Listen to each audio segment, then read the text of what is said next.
Okay, we're here for the public hearing for a code change to the RD10 zoning district. And I'd like to entertain a motion to opening the public. Second, I'll second. all in favor? Aye. Opposed? Carry both, hearing's now set. I'll turn this over to our attorney and he can explain some of the recent changes that have been recommended. Okay, so first, just a little bit for the benefit of the public and for board members here, some of this you may know, but the process here is you have this public hearing. The public hearing is closed. If there are no changes to the law, you could act on I'm sorry, you'd be free to act on the change. You cannot act tonight though, however, because you don't have a response yet from the county on the referral and their time to do so hasn't expired. So you need at least one more meeting in any event to do this, but you could certainly close the public hearing tonight if you're satisfied. Public, and if you make no material changes to after you guys took a look at it and sort of blessed it as an initial draft, we showed it to Dan Stolzenberg, your planner, just to make sure she didn't have any thoughts that might be deemed important for you. We, of course, in doing that, took a closer look at it as we went through the stuff that Dan talked about. And there's most of the changes that are in here are related to a couple of specific issues, like elaborating what was already in the draft, making it a little more clear, describing the parameters a little better so that applicants knew what I's they were trying to dot, T's they were trying to cross. So those changes for the most part, and I'll walk you through those. But I would not see as material changes that required you to start the public hearing process again.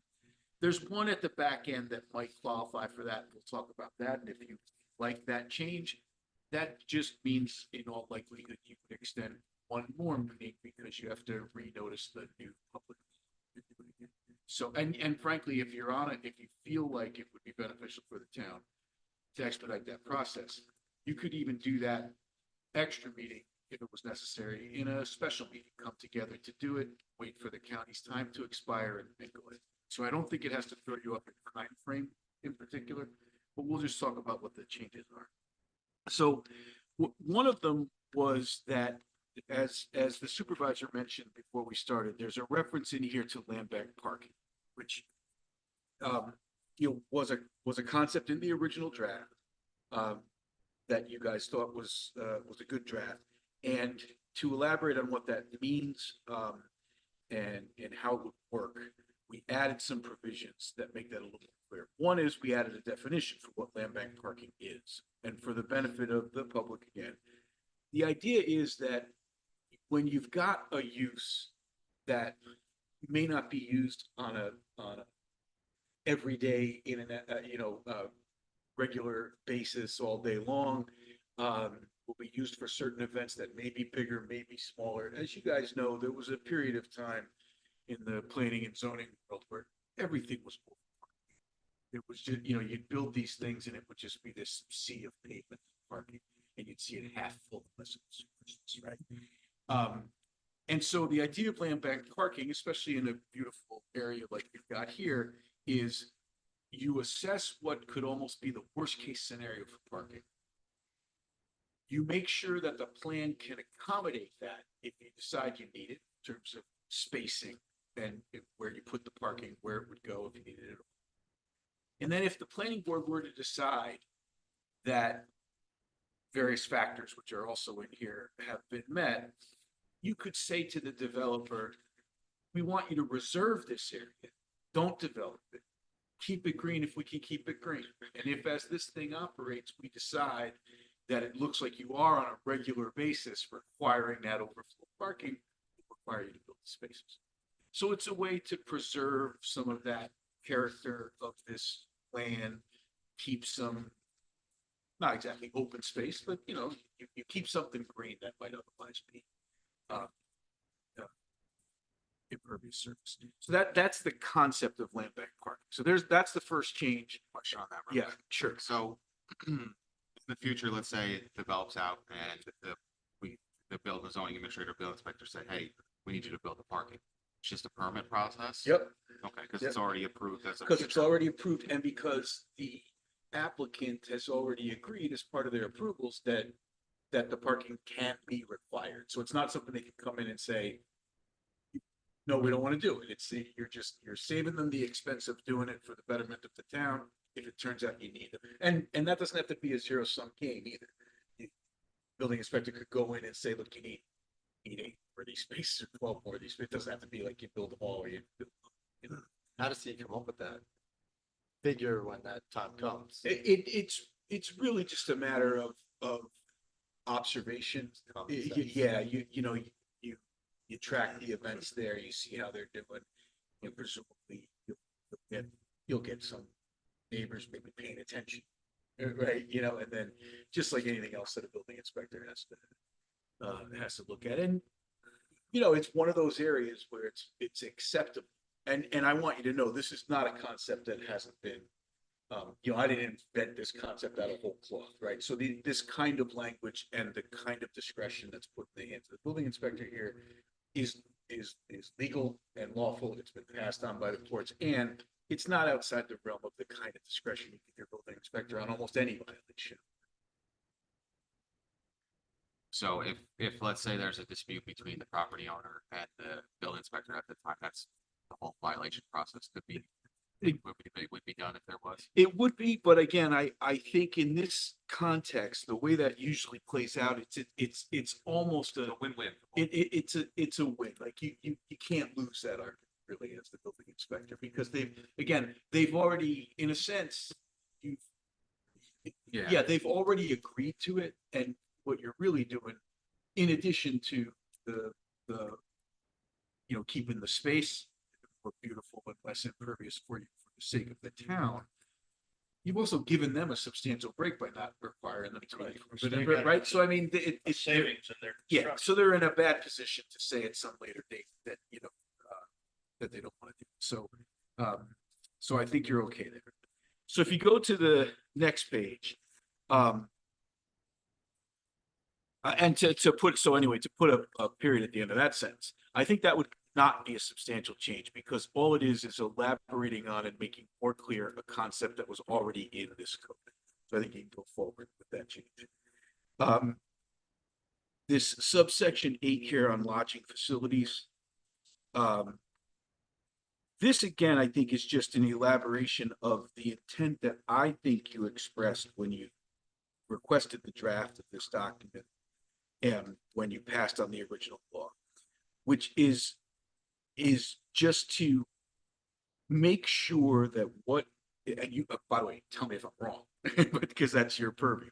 But I think the idea here was to make sure that yes, you could have lodging facilities, and in fact, you wanted it to have lodging facilities. You're not looking to have, catered just like a typical catered hall here, right? It's meant to be a specific kind of boutique use. But we also don't want there to be any doubt that this can't be developed like it's a typical hotel, right? You have something in mind. Yeah. So that's where you get things like, the overnight lodging shall not be used or hired for transient guests not associated with an event. Right. So that's, again, I don't think that's a substantial change. I think it's a clarification and an elaboration on a concept that was already inherent in what you wanted to do. The next one, no more than one of the guest rooms may be attached to the catering facilities. The others must be accessory buildings in order to avoid the appearance of a hotel or motel structure. So the reason that's in there, again, like strike any one of these, but here's the idea. You could see where potentially let's say you had a wedding there. Maybe you would want the bride and groom to be able to be right in the main facility and some, right? But the idea here is that this be almost that these be, I don't know, like I can't think of the right word. It's escaping me right now, but more of confined, beautified little enclave.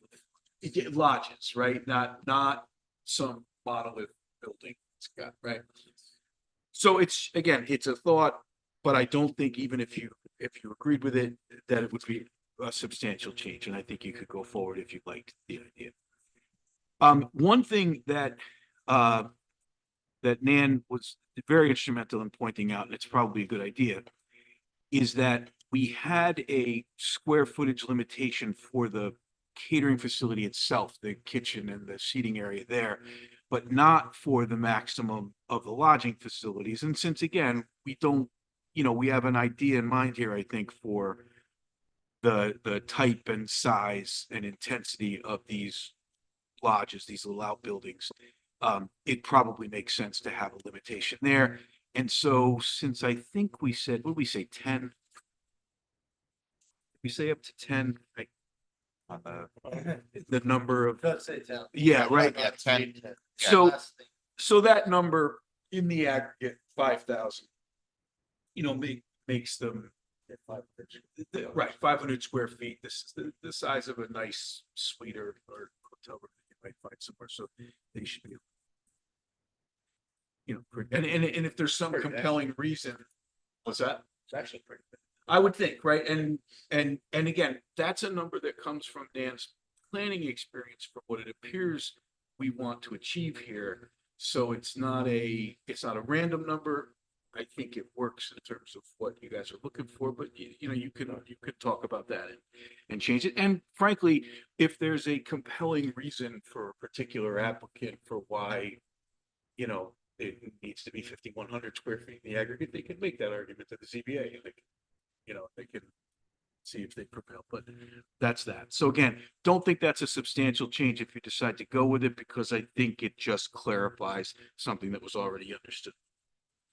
All right, down under 13. So this is more of an elaboration on that land bank parking concept.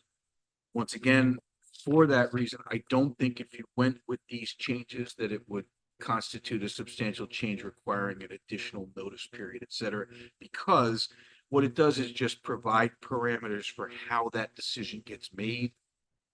And probably the most important thing it says is that at the end of that first opening paragraph, one of the additions is land bank parking of up to 25% of the parking which would otherwise be required.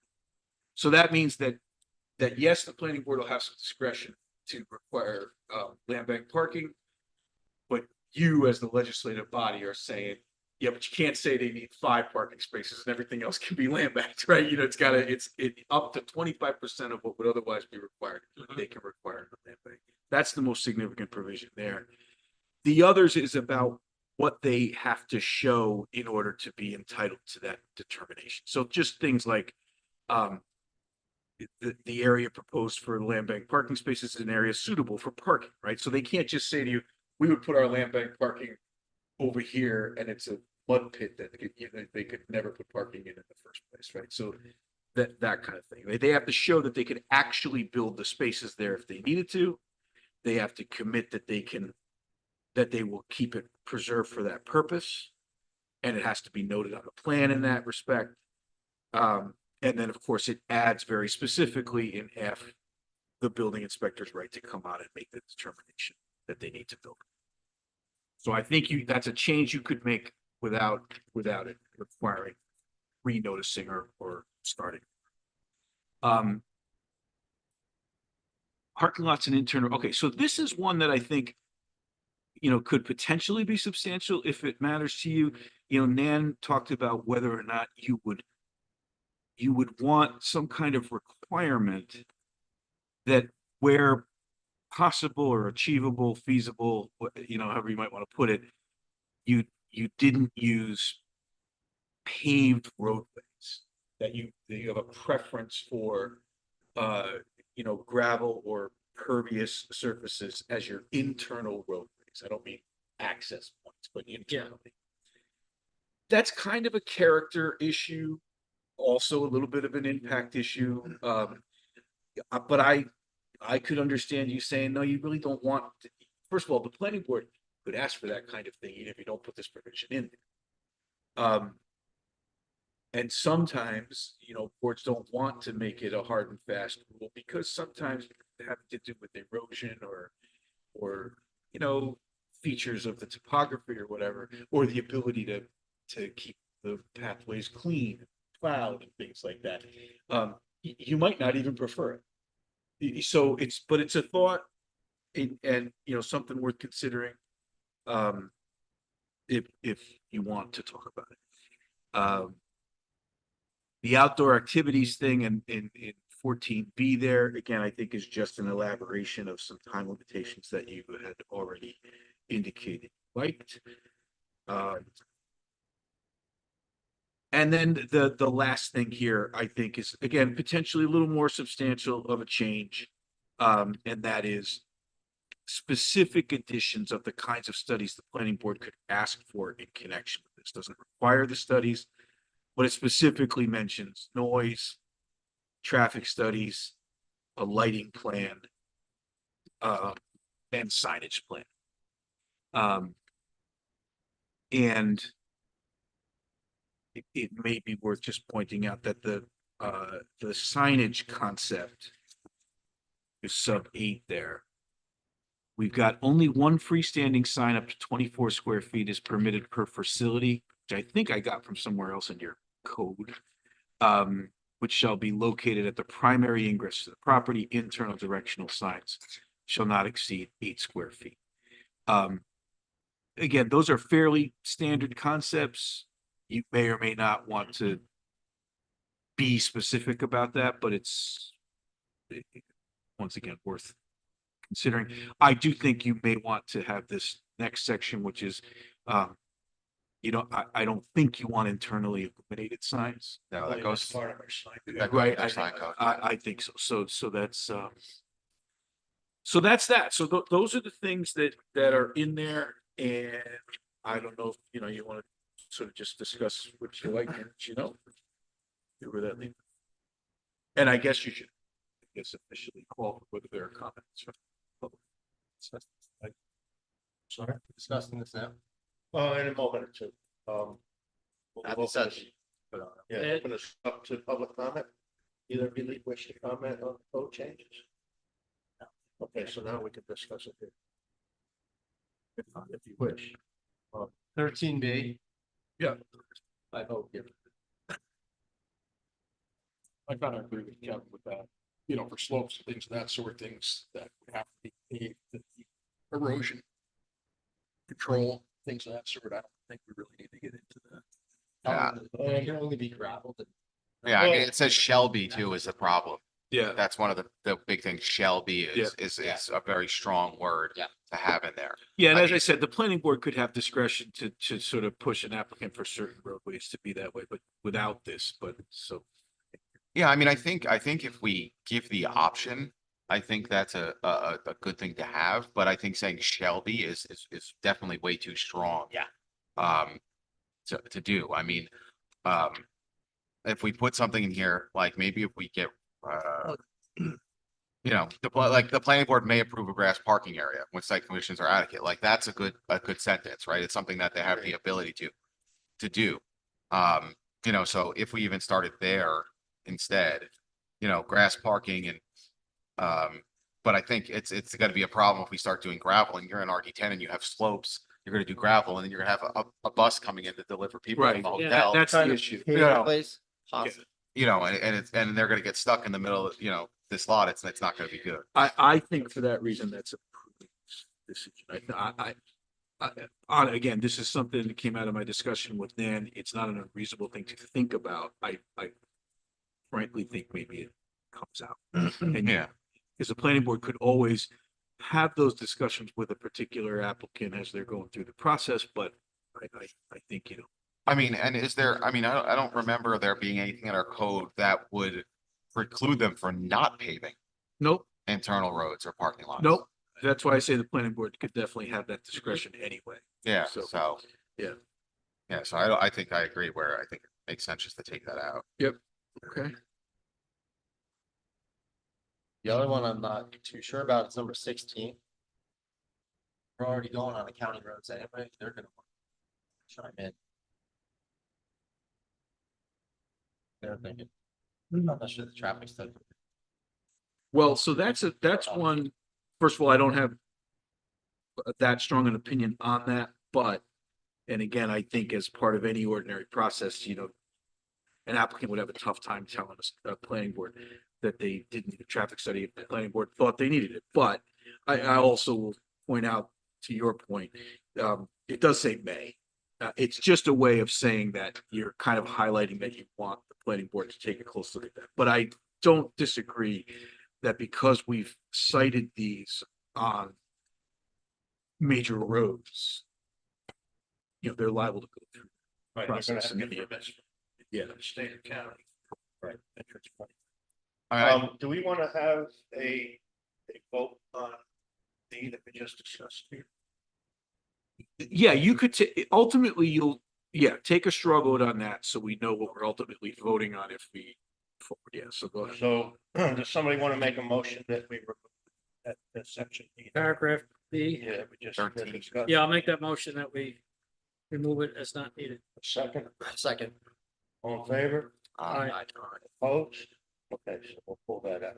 real quick, in 16, there's a typo, emergency access as well as internal circulation, just says yes. But I mean, Kev, I mean, in my opinion, I think having that in there doesn't hurt. Yeah. Because it is a may, just like the last, Right. one, and it gives the planning board a little bit more teeth if it is on an area that I think would require it, that they feel it would require. An applicant's gonna have a harder time pushing back, Yeah. with it being there. Yeah. I mean, that's my opinion. Yeah, I just thought it was funny that it's not, we know it's all going on county roads. That's why I bring it up. I mean, if the only thing that I would think of, if it's close to an intersection. Yeah. And let's say they put access close to an intersection, maybe it'd be something that would want to be studied to make sure it's not going to negatively affect an intersection that might not have a stop sign or something added that might need to be added. Yeah. Mhm. Okay.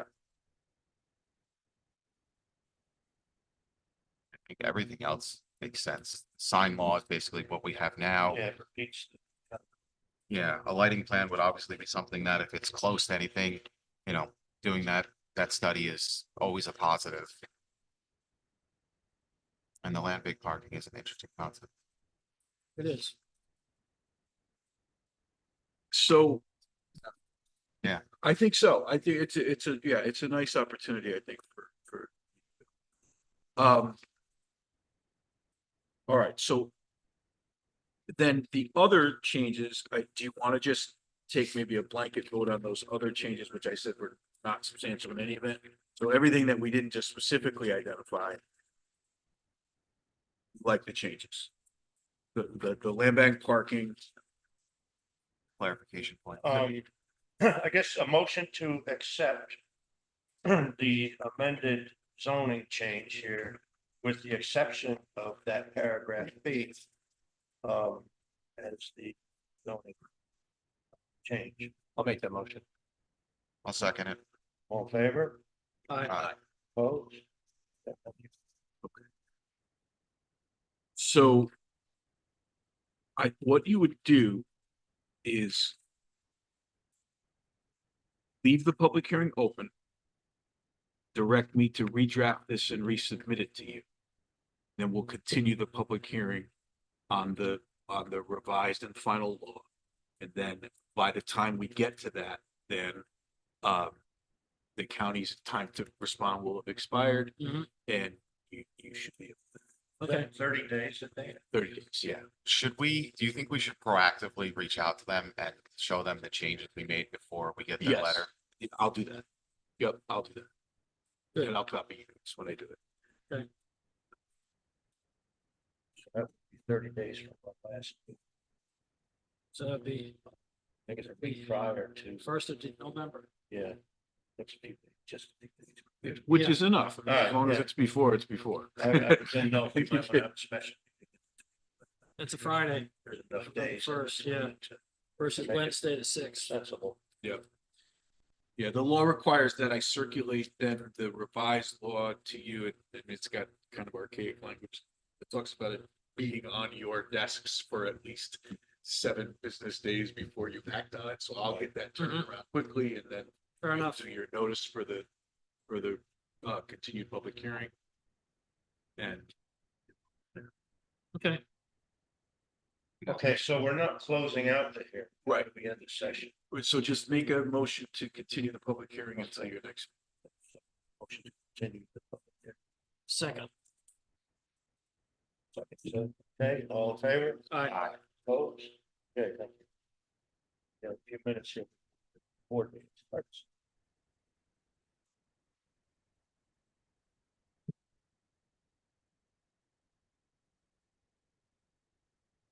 You Ed? Really good, thanks. I was with Jeff today when we were riding around, seeing you worked, Tanny, my neighbor. Black pickup. Yeah,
Okay.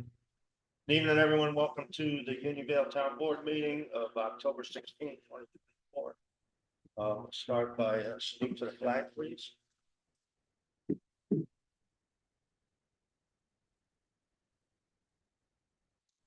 Pledge allegiance to the flag of the United States of America. And to the republic which stands, one nation, under God, indivisible, liberty and justice.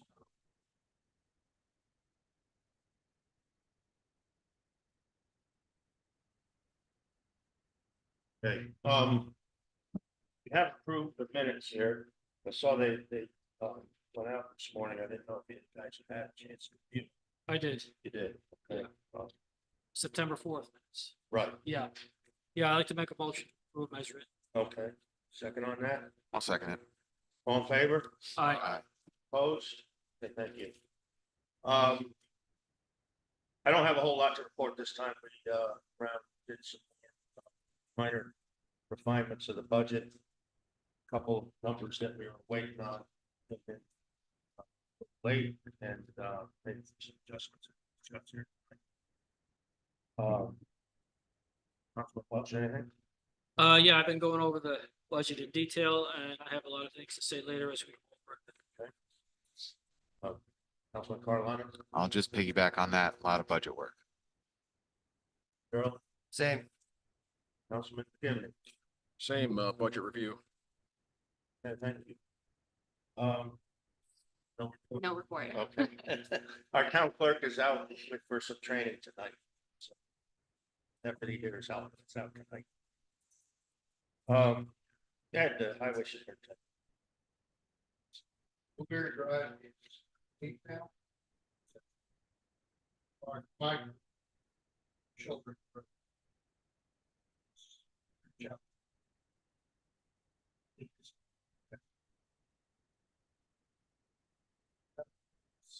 County comes back. Former body shop. Good. Okay. Good.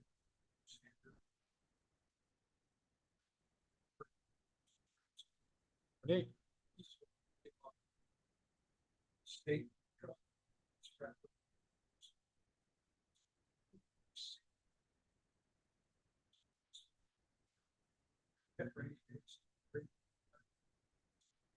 we ever get one? Each time they're still.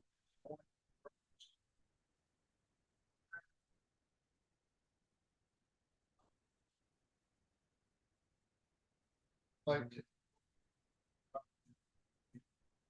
Big pride. Supposedly town roads, but.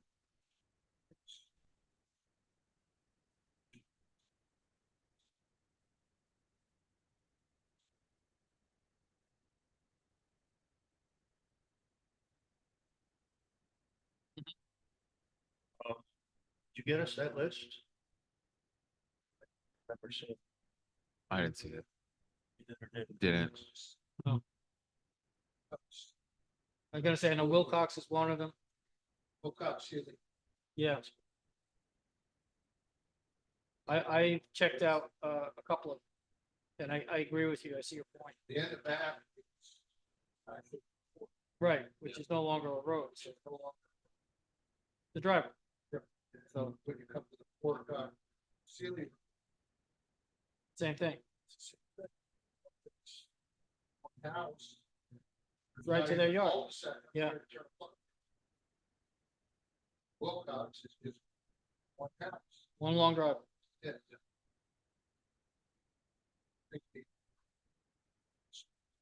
Right. How, Yeah, but I think it's a great idea. that was the 3 roads. I'll contact him tomorrow. We're going to have a motion to go forward with that. Ready to proceed. Legal implications. The Wilcox.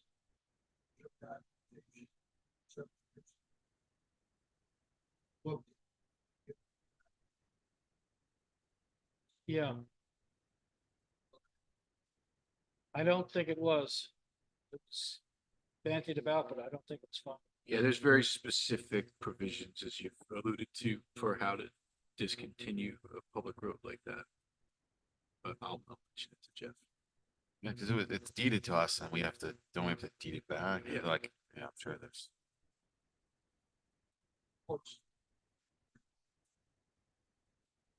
Yeah, major mess.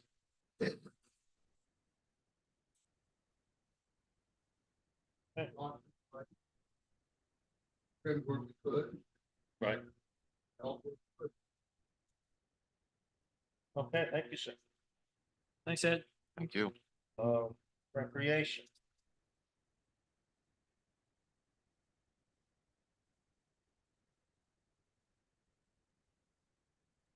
Afternoon, the park manager.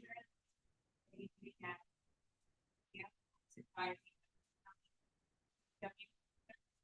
Proceeds surrounding town parks, recreation parks, provided for up to 10. We were informed that in the future, actually operating, programs and facilities at the campground. A very informative meeting and very much to discuss our directors, how they want their hands. This Friday, we will be hosting our annual coffee night. This is a pretty big event, which will be starting at the sun goes down at 6:30. And truck will be serving 4:00. We encourage that you bring a chair or place to sit on and on Monday, October 8th, the Beacon Pharmacy will be providing a vaccine clinic in the large hall of the main building from 3:30 to 5 p.m. This clinic will allow residents close access to flu shots, RSV, shingles, and other vaccines. Walk-ins are welcome. You must have a valid form of ID and your Medicare or insurance card. For more information, we have a flyer posted on our social media. We have an event posted on our social media as well as on our Parks and Recreation website with the phone number and way to access information. Our team has enjoyed welcoming back students to our TVCP program for the last Monday, remaining 12 days for registration. Okay, thank you. Councilman Welch, you'd like to depart? Yes. Park report dated 10/16. We have been putting a lot of time into clearing along the creek at the bottom of the disc golf course. The grass is almost done growing, so we are preparing to put away our mowers for the season. We have been clearing the leaves on most of the trails on the Time Moore side of Duncan Road. We will move on to the ones on the equestrian center side and in the coming weeks. The last of the roof work has been done, which included a small amount of siding and repairing a broken section of fascia and gutter. As temperatures are starting to get close to freezing, we will be closing the seasonal bathrooms very soon. Thank you. Councilman Bartolome, would you like to read the animal control? No problem. Animal control report for the month of September 2024.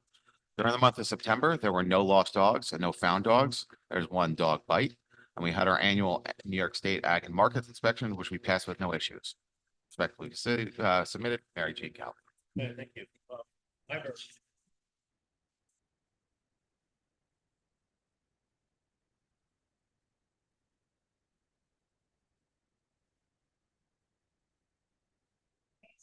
Good evening, everyone. We have a few things.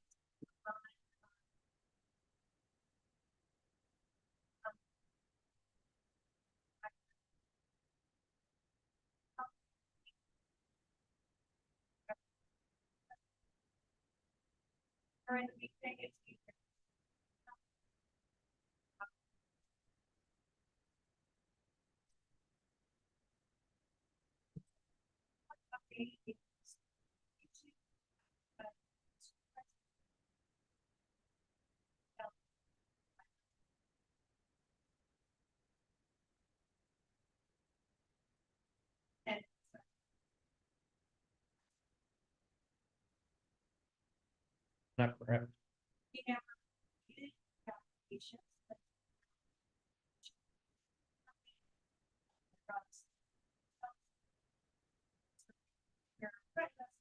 No, that's not correct.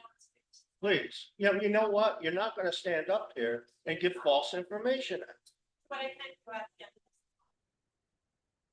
Sure, do that.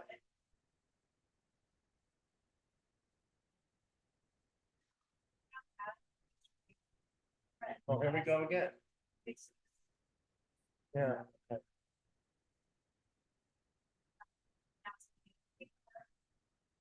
Stay.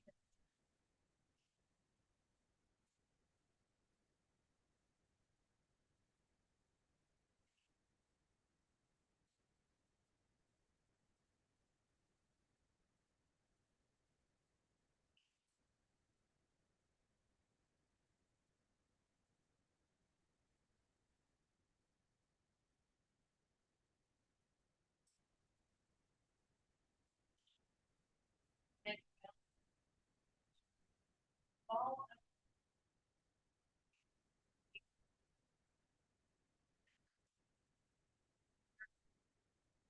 well, it took longer than expected. Not? Oh, sorry. Oh, boy. Was it not on? You can, okay. I do have a printed copy for you, but if anyone at home couldn't hear me. Now you can hear that. I'll just hold it. So we did foil just to see what the seniors and the Parks and Rec have had submitted, so we would be able to replicate that. While it took longer than expected to respond to our foil, we found that no other users of the same space have completed an application for a certificate of occupancy. We also found that the town issued certificates of compliance on a few occasions that construction work was taking place, and we assume that when we begin construction on the space upstairs to become the wonderful library space that we are envisioning, we will fill out all the applications, get all the building permits, and follow all the town rules for construction as users of that space have in the past. That makes complete sense. Until then, our experts confirmed to us the space is pre-existing, non-conforming, and therefore it should be grandfathered. Until the construction permits are applied for in the future, we now consider this issue to be closed. We also have an exciting news from Civil Service. This is an update that was also sent to Supervisor Frazier and to me. So I apologize if I'm repeating this for the board members, but I wanted to make sure that everybody knew to summarize that our Civil Service representative from Dutchess County confirmed from Albany that the Board of Regents charters established for not-for-profit educational corporations, such as public libraries. We received our hard-earned charter in late July, as you remember. So the Board of Trustees, not the town board, has the authority to appoint and dismiss library personnel as per Education Law, Section 226(7). This is supported by the opinions of the State Controller 74-614, and that's from June 7th, 1974. So I am supplying the Dutchess County Human Resources Department with the required paperwork. So from now on, the Unionville Library can hire on their own and no longer burden the town board for that. So we want to thank you for the yay votes in the past and look forward to working with you to deliver the wonderful services to our residents as equal partners. Also, some really great news. We did meet, and I believe Mike talked about this in his last report, but we met with the Mid-Hudson Library System recently just to go over the pathway to Unionville being entered into the Mid-Hudson Library System. And the great news is that in our meeting with them, in order to join, it is a fee between $4,000 and $8,000, much less than what we've been talking about, to get the services that we need. And that $8,000 would be for things that we already have, so it's much less and closer to the $4,000. But we will know that once we get back to get to that point of completing all that necessary paperwork. Finally, we have been informed that there is a referendum on the ballot for this election season, as we've been talking about. So the referendum talks about, shall the town of Unionville own and operate a public library? Since we've already been chartered a public library, we thought it might be helpful to put some context around these questions. So we'd like to invite all of you, the town board members, and all interested residents to join us next Wednesday, October 23rd at 7 PM. And we'd like to hold it in the library so people actually get to see what that space is looking like for a Q&A about the referendum. So we know at the last meeting, there were several people that came up, said they had questions. So we feel like the best thing to do is bring everybody together. So it'll be the trustees, the library fund would be there. And of course, we're inviting all the town board members there so that we can have a really great discussion and hopefully deliver the answers to the questions that the public may have before voting on November 5th. So that's all I have for this evening. I look forward to seeing all of you next week to continue this discussion. So if you do have any questions, let me know. Otherwise, thank you. I have a question I think we need to talk about. So she did just invite us all, if we all go, or more than 3 of us go, majority, it needs to be a special meeting. I think if you go, as long as you don't conduct any business, if you're there for information purposes, then I think your participation. Or don't have. But I think you could all go if the point was to Just listen. observe that public process. Am I allowed to ask a question? So if everyone decided to go, they wouldn't be able to speak because we would like to be able to have the residents ask any of those 3 parties. I think it would be a mistake unless it was publicly noted. I mean, you. Yeah, could- yeah, you yeah. could I mean- publicly notice it if- Okay. if intends to go, and since you've invited the whole public, maybe that's. maybe there's Yeah, no we're just trying to create transparency and I know that several members have reached out that if certain members of the board aren't there, they're not comfortable.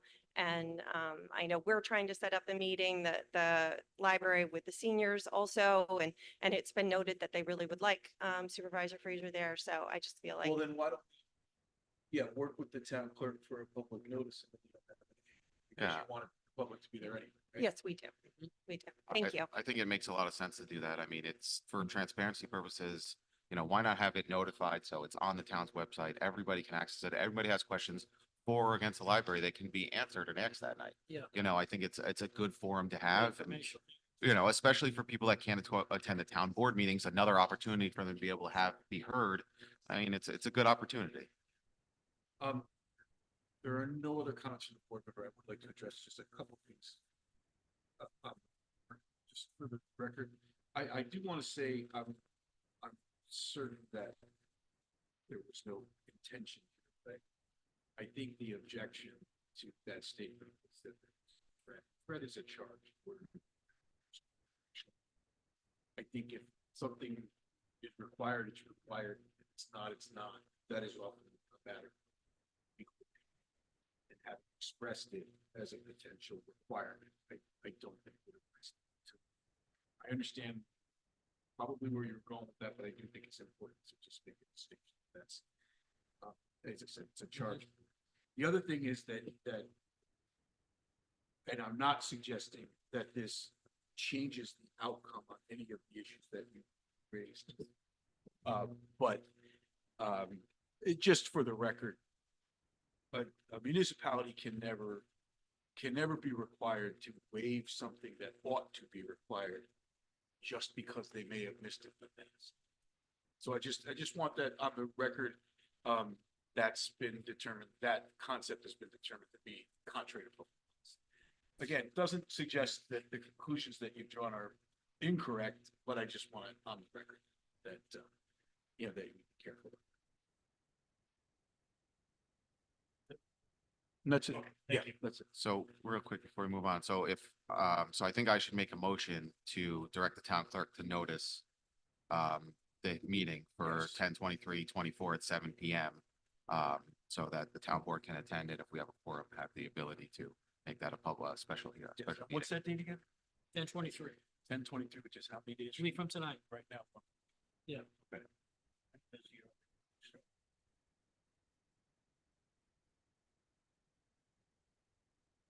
So I'll make that motion.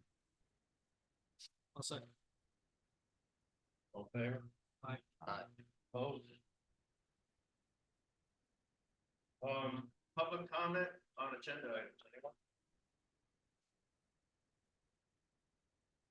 I'm gonna run into the other room for a second. I forgot to bring-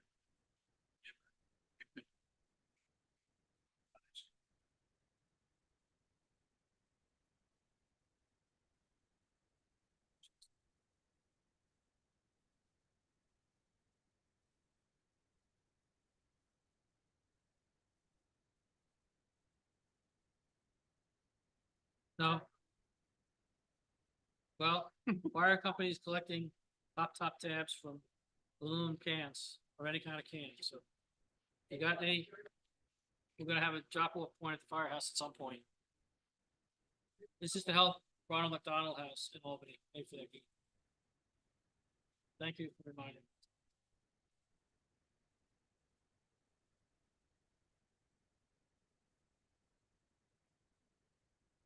Yes, any aluminum tab.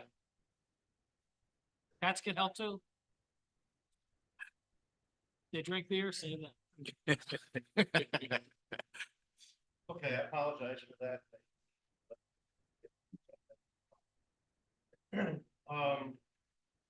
New business. New business is to approve the items here for surplus sale.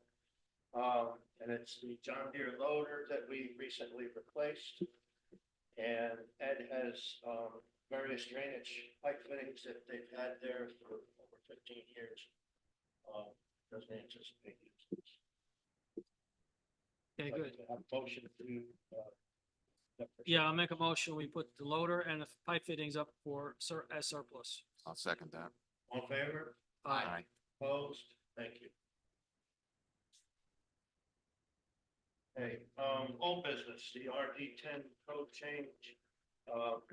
We had a public hearing before the meeting and discussed some recommendations from both the attorney and the planner. We adopted some of the recommendations, the deleted one, they will be posted on the website. The public hearing is continuing until we either receive a comment from the county or time for them to make their comments expired. Keep you posted on that, and we'll post a second public hearing that cover the changes that they think like. Okay, then into the budget discussion. You had some questions last time, and I have the answers for you on that. And some additional comments that I didn't make last time. I worked with the recreation director on their budget, and the slight increase to their registration fees for the camp services. Those are all self-funded now. So there's no taxpayer expense on running the camps. You had asked about the sales tax revenue. Sales tax revenue through the end of September actually received is $333,000, and that project out to $444,000 For next year. end of this year. Okay, thank you. And that doesn't include Christmas sales. Mm-hmm, You know, I Yeah. expect that higher, right, and you know, with the Christmas sales in the last 2 months there. okay, So that, you know, the number that we put forward. okay. Our sales tax isn't capped at any number, right? But that Right. isn't, because I know that the sales tax was redone last year, the way sales Right, the tax county was paid. reevaluated the process and we get a percentage. Right off But the then top. wasn't there also something at the end that if it exceeded a certain amount, it got sent to the cities instead of the Yes. towns? Yeah, there If was I some kind of a remember. complication that way. Yeah, so I remember that. So that's why I think there was some sort of something at the end. If it exceeded a certain amount, it got distributed to the cities. I remember that hearing that discussion last year. I'm not 100% positive on that, so I'm not sure if there's some sort of cap on our sales tax or what. But that's just something that I remember hearing in the discussion. I know it was last year. It was changed.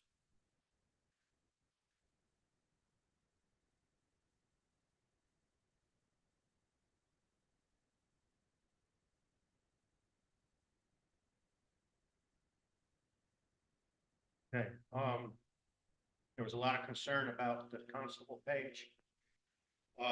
Their hourly rate of pay, we increased 5%. What we found was, for this year, their expenditure through the end of September is 21,000. And that projects out to 28,000 by the end of the year, but it doesn't include any hours for light display or training. That page is historically run in the red, and I corrected that. Okay.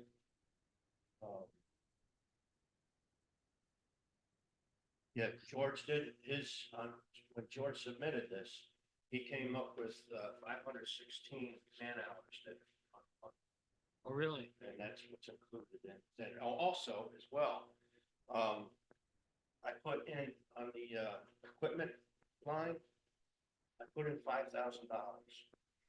And the idea behind that is, I'll put that $5,000 in these high interest accounts that we have annually. Mm-hmm. At the end of 10 years, we'll have cash on hand to replace the constable. Okay, all right. So that's what that. Good way to do that. So looking at that, under the constable contractual expenditures, you have annual constable training, $2,000. That was in there last year under the 2024 adopted budget. Well, that didn't cover the man hours. It covered the expense of the instructors. Okay. That covered the, Our guys. yeah, our guys. Okay. Okay.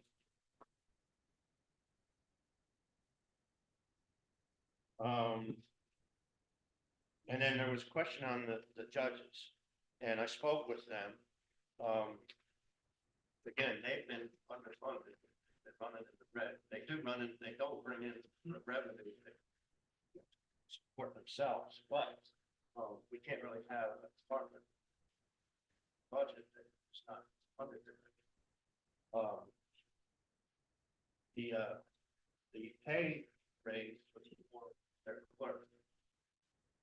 And, yeah, I don't believe the judges took a pay. So the budget for the justices was $21,830, which is $10,915 per judge. For next year, it's at $25,500, which is $12,750 per judge, which is a 17% increase. So the court clerk did go up from 1910 to 2349, which is a 23% increase. So the justices are getting a 70%. Yeah, but a lot of, some of that is not, it's not covering the hours they actually. That's been the problem. Well, the rate is right here. So the rate from court clerk is 1910 to 2349. So hours wise, I mean, doesn't matter. I mean, rate wise, it's a 23% increase in a salary for the court clerk. And the judges is a 17% increase. I mean, and historically, like you said, the court always runs in the red. So I think it's not a good idea for us to do a 17 and a 23% pay increase for a department that we already know is going to operate totally in the red. I think that's not, Well, the you know, rest of the clerks in the building. I understand, but you know, I mean, I think, you know, I would feel more comfortable working up to that rate over time instead of just pay at one point, shove 23% into the budget. I don't think that's, you know, a good thing for us to do. I don't think it's fiscally responsible to give somebody a 23% increase, you know, in 1 year. And the judges, a 17% increase, I think is unreasonable as well. And I think that it's more important for our full-time employees to get their increases every year than it is for, you know, these employees. I think they should deserve an increase, but I think that large of an increase just isn't financially responsible. You know, because it goes back to, you know, looking at this budget a little bit more, we have in this budget, the total A fund revenues, we're projecting them to increase 26%. I don't know how we can honestly say that we can increase our revenues 26% year over year. That's because of where we are with what the action.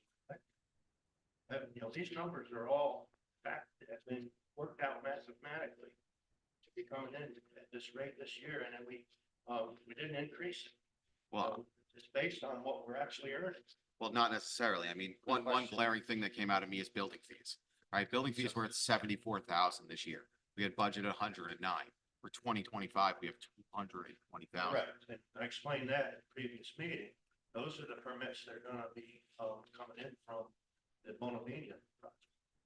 First of all, Bonavina hasn't been approved yet. That's the first thing. And even if it does get approved, who says they're gonna file for building permits next year? That's for every building. Not for all of them, if they get it. Yeah, if they get approved, first of all, and then if they file next year, if they get an approval in time.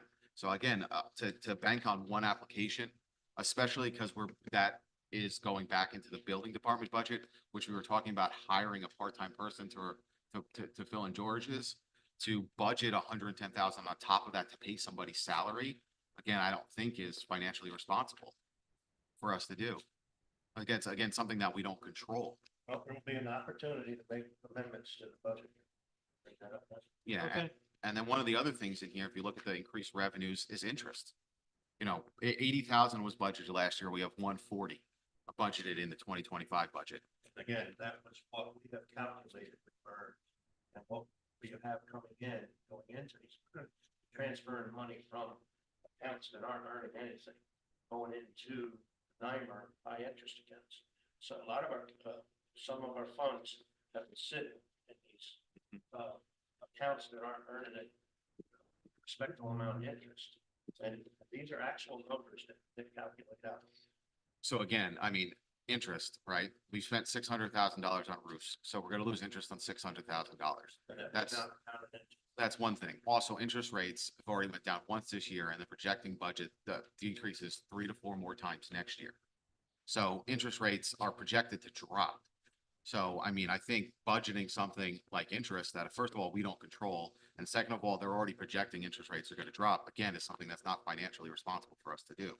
And these are all sources of revenue that we're trying to take the tax burden off and leave the taxes flat, which I understand is the goal here. But we have to be reasonable on our revenue and take into account some of these things that we don't control, that, hey, this might not happen. And then we end up with a huge budget deficit at the end of the year. So I think that on some of these sources of revenue, we need to take a closer look at this. And I think what we really need to do is take this budget line by line and go through it line by line and figure out what we need to do with this to make sure that, this is the way it should be. Well, you guys have had this budget for 2 weeks. You'll have it for another several weeks. Go through it line by line and bring your questions to the meeting. I'm not gonna sit here at the table through this line by line. We're all adults here. You can look at it, you can post it on the website for the public to see as well. They can go through it line by line. And then you'll bring your comments. I asked you to send me questions. No one has. So, I mean, let's communicate. Yeah, and my point is, right, is bringing it up now because, it doesn't do us any good sending emails back and forth to the public to not have any information. We need to Well, discuss that I here. bring that information to the following meeting. Yeah. And have accurate answers. Well, that's what we're doing. I think that's why we need to have more meetings to go over this, because we're got this at the 30th on the deadline. We were supposed to have a public hearing in August. We were supposed to have one in September. We're supposed to have one in October. We didn't do any of that. And we're setting one for November now. So we were supposed to have 3 months before this to do this, which we didn't do. So now we're in crunch time. And, I understand what your response is, but we need to get this done. If we need to have special meetings, which I think we should, to go line by Well, we line. haven't requested one. Yeah. That's the point of where I'm getting, because you go through here, recreation detective, the director, 17% increase. Municipal park manager, 19% increase. Maintenance helper, 10% increase.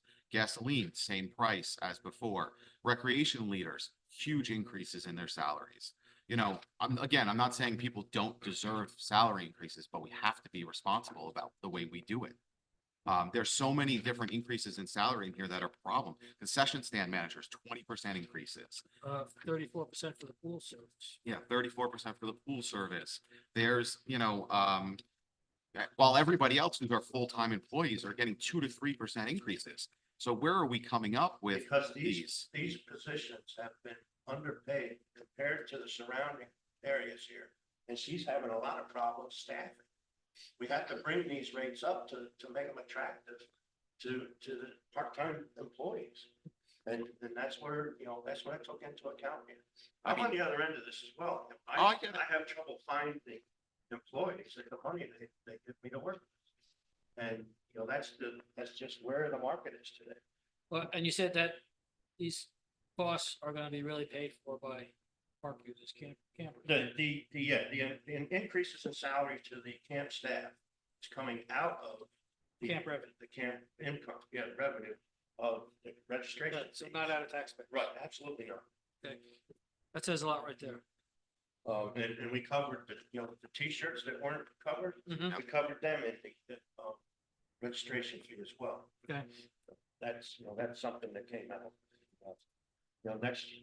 Next year, I want to work on getting the pool to where the user fees are supported the pool. Okay. Some of the other things, the workers' comp, all that stuff, which I understand is going up. Right. Health insurance, I understand is all going up. I mean, I haven't seen any of those quotes.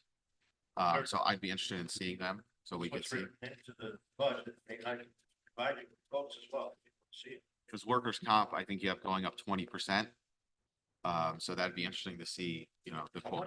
That one actually came in. That shouldn't come in Yeah. because we have a 3-year contract. This is year 2, so it should be the same amount. 24, 25, and 26. No So, increase in our If budget. that's the case, then we compare some. Okay, I think what we did was put it in there high. awaiting there. Right, waiting to, just in case you came in at that level, and we can shift those funds around. Yeah, because if we have a lock, right, that'd be interesting to know, because I think Yeah. that's gonna go over to the highway department budget as well, Right. right? Because we have workers' comp on that as That's well. something I did as well, when I was working with the highway superintendent, we found, I believe it was 22 or 23, there had been about $120,000 cut from his maintenance. And I was able to restore 40 of that, in this budget. Okay. Highway maintenance. Yeah, Contractual, the highway department, contractual expenses and chips and EWR is up big time. Which I'm assuming you and Ed discussed of why Right, they're and up it's so just much. based on what they have red says, actually bring. yeah, it goes, so that's, And snow removal, I mean, I know we discussed it before, so budgeted was 35, went down to 10. That's for overtime and full-time employees and temp employees. So I'm sure Ed's comfortable that he'll be able to handle. Those numbers came from. Yeah, he'll be able to handle all right. that.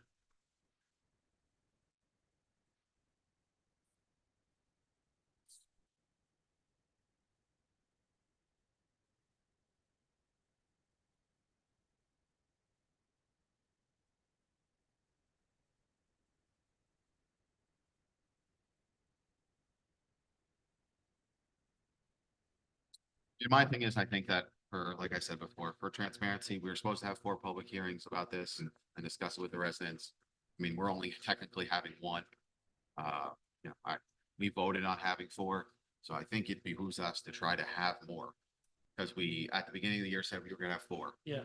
And now we're As only we having did one. last year. Yeah, as we did last year. I know you say the state only requires 1, but in January, we voted to have 4. I think we should have another public hearing on the budget, except for just one.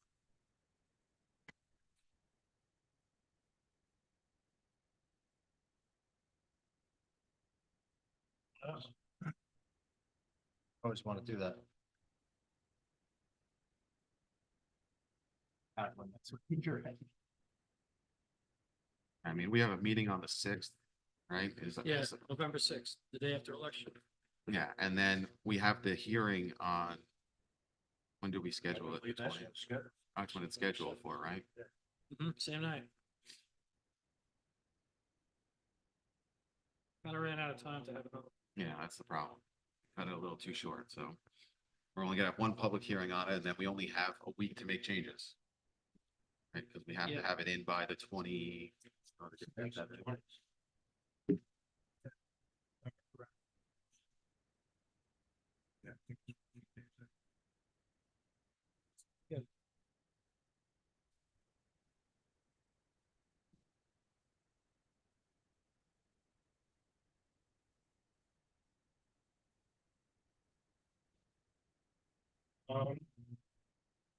Everyone.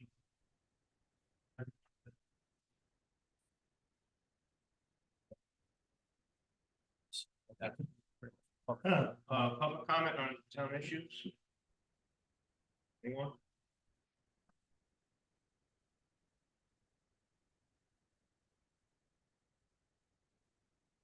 Name and address, please. Sure. Chuck Richwine, 22 on the Green, Burbank. At our September 19th meeting, I got to listen to two citizens complaining about the Unionville Library. These two people failed to inform the public about the over $100,000 in charges from the Mid-Hudson Library Association that would affect our local tax base. Keep in mind that these charges would be double the per capita charges that Wapper endures. We have all heard about the cost of living in New York and Dutchess County. The excess costs from the Mid-Hudson Library Association would only continue to increase this cost each year from a library system that is not being used. I would encourage you to visit the Millbrook Library. It is empty. My wife and I stopped by the library not to use it, but to drop off food for their local food pantry. Is it extremely underutilized, more like a community room with books than a library. The team room downstairs that is to be used by local students to work on group projects is empty, not due to lack of school projects for groups, but because the students are doing it over Zoom.